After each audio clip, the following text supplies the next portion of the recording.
The first thing I saw in room 8 was my own car on the motel TV. It was a black and white security camera feed aimed at the parking lot. My Civic sat under the buzzing vacancy sign with its trunk wide open. I looked out the window. The trunk was closed. I stood there holding one wet shoe, trying to make the two things line up. Open on the screen, closed outside. Then the picture cut to an old cooking show, like nothing had happened. That was the moment I should have left. I was driving from Michigan to my cousin's place outside Tulsa. The rain had gotten bad after dinner. On one of those highway stretches where every exit looks closed and every gas station looks half abandoned. I stopped at a little station with 2 pumps and a bathroom key attached to a wooden block. A handwritten sign was taped to the window. Detour to 61 South. Motel's next exit. I asked the cashier if that was the right way around the flooding. She barely looked up and said, "That's what they told us." Outside, a man in an orange raincoat stood under the awning. Not getting gas, not smoking, just watching the road. I followed the detour. That was my first mistake. The road narrowed fast. No shoulder, no street lights, just fields and rain so thick my headlights barely helped.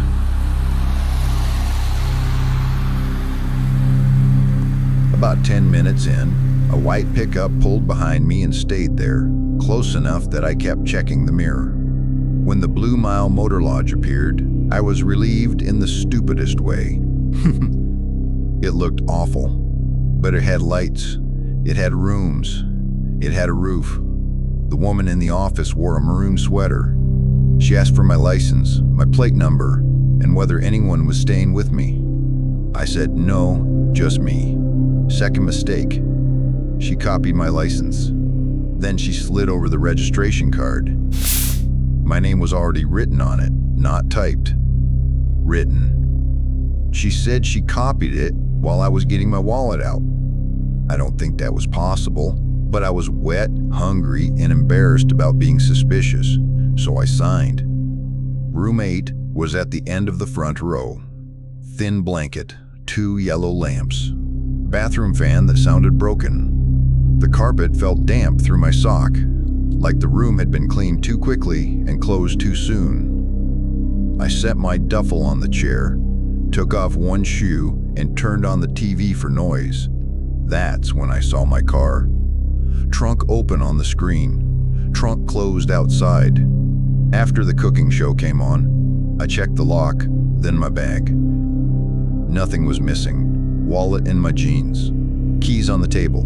Phone with no service. The motel Wi-Fi showed full bars, but the password didn't work.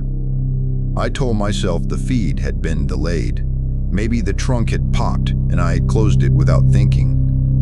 Maybe I was tired enough to be scared by a bad camera system. I wanted there to be a normal version of the story. Around midnight, something tapped behind the bed. 3 taps. A pause.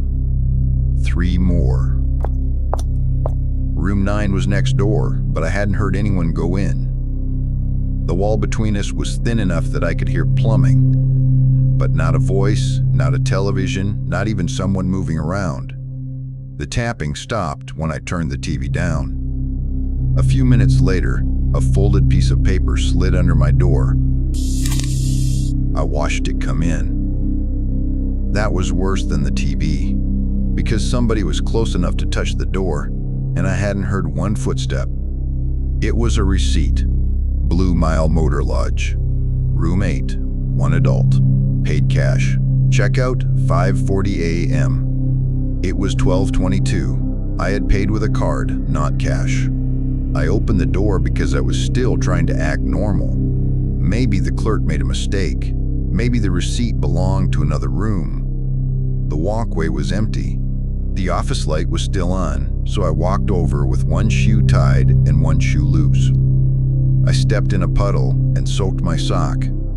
For some reason, that small thing irritated me more than it should have. Nobody was behind the desk. The copy machine was on, warm, humming. Behind the counter, a Polaroid had been pinned to the corkboard. It showed room 8 from the doorway. Bed made, lamps on, black duffel on the chair. It looked like my room after checkout, except my duffel had a red luggage tag. The one in the photo didn't. Behind the office wall, a toilet flushed. I left. Back in my room, I shoved the chair under the doorknob. Then the room phone rang. I let it ring 6 or 7 times. When I finally picked up, there was static first. Then a man said very calmly, "You're not in the room we marked." I didn't answer. He breathed into the phone for a second. Then he said, "Stay where you are." The line clicked dead. I stood there with the receiver still against my ear. Not wrong number, not get out. You're not in the room we marked. That was the first time I wondered if room 8 was never supposed to be mine. At 2:06, headlights moved across the curtains. A county maintenance truck pulled into the lot. A man stepped out wearing an orange raincoat. The gas station man. He went straight to my car, then to the office. After a minute, he came back holding something small between 2 fingers. My red luggage tag. He stood outside my window and held it up, like he had found a lost glove. I opened the door about 6 inches and asked where he got it. He said it had fallen off by my bumper. For one stupid second, I believed him. I actually felt rude. Then I saw the clerk behind him with a key in her hand. Not a key ring, one key. Room 8. I slammed the door and locked it. The chair tipped over with a useless scrape. I grabbed my duffel and ran into the bathroom. The window was painted shut. I hit the frame until old paint cracked, but it only opened a few inches. Then I noticed the vent cover behind the toilet. 2 screws were missing. Inside the wall was a plastic grocery bag. In the bag were driver's licenses, motel receipts, loose keys, and a small notebook with cars written in it. Gray Civic, Michigan plate, alone. Gas 910, took sign. Took sign. I stared at those words until someone knocked once on the door. I shoved the bag into my duffel and climbed onto the sink. The window opened just enough for my shoulders. My belt caught. My shirt tore. One key dropped into the sink, and I almost went back for it. Behind me, the room door opened. Not kicked, not forced, opened. I fell into the mud behind the motel and hit my shoulder so hard I tasted metal. Behind the motel was another row of rooms hidden by a sagging fence. I hadn't seen it from the road. No lights. No numbers on the doors. Just a dark strip of building sitting back there like it had been added after the motel stopped caring what it looked like. One door was cracked open. My red luggage tag was hanging from the handle. The smart thing was to run, but the tag had been in his hand less than a minute earlier. I looked inside. The room was full of luggage. Suitcases, backpacks, purses, phone chargers bundled with rubber bands, license plates, envelopes labeled with names. Mine was near the end, but another envelope sat beside it.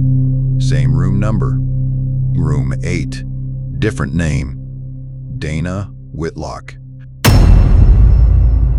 Her envelope held a copied license, a receipt, and a Polaroid of a silver SUV outside the same gas station. Her checkout time was 5:40 a.m. Same as mine.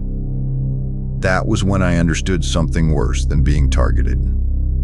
I had interrupted someone else's disappearance. The motel hadn't chosen room 8 for me. They had prepared it for Dana, and the clerk gave me her room by mistake. Or maybe she panicked.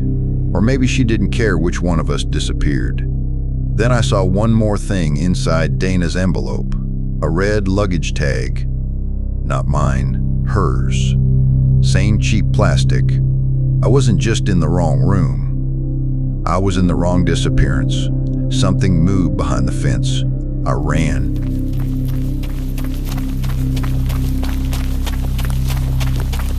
I didn't go to my car. That was the only decent decision I made that night. I cut through the field, lost one shoe, and crawled under barbed wire. I kept moving toward a red blinking tower because it was the only thing that looked real. I found a farmhouse after sunrise. An older man opened the door with a cordless phone and a dog that did not like me. I don't remember exactly what I said. I think I just kept saying motel until he called the sheriff. When deputies took me back, the Blue Mile was empty. Not abandoned, cleaned out. The office drawers were open. The corkboard was bare. The back rooms were stripped. My Civic was still out front, wiped down until it smelled like cleaner. They found one thing. A Polaroid taped behind the office door. It showed me at the gas station, standing beside my car in the rain, before I had ever seen the detour sign. That was the part I kept thinking about afterward. They hadn't found me at the motel. They had sent me there. The police kept the notebook and licenses.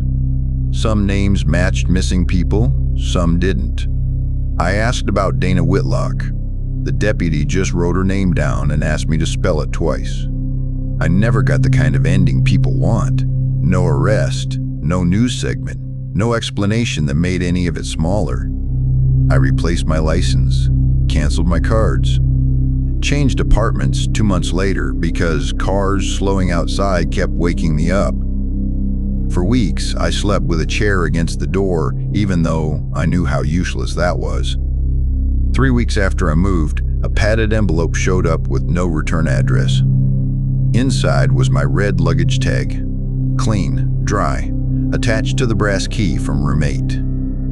There was also a receipt. Blue Mile Motor Lodge, 1 adult, paid cash, checkout 5:40 a.m. At the bottom, someone had written one sentence in the same careful handwriting from the registration card. "You left before we were finished." I thought that was the end of it. Then I noticed something else in the envelope. A second luggage tag. Silver plastic, scratched on one corner. Dana Whitlock. I called the number printed on it. Disconnected.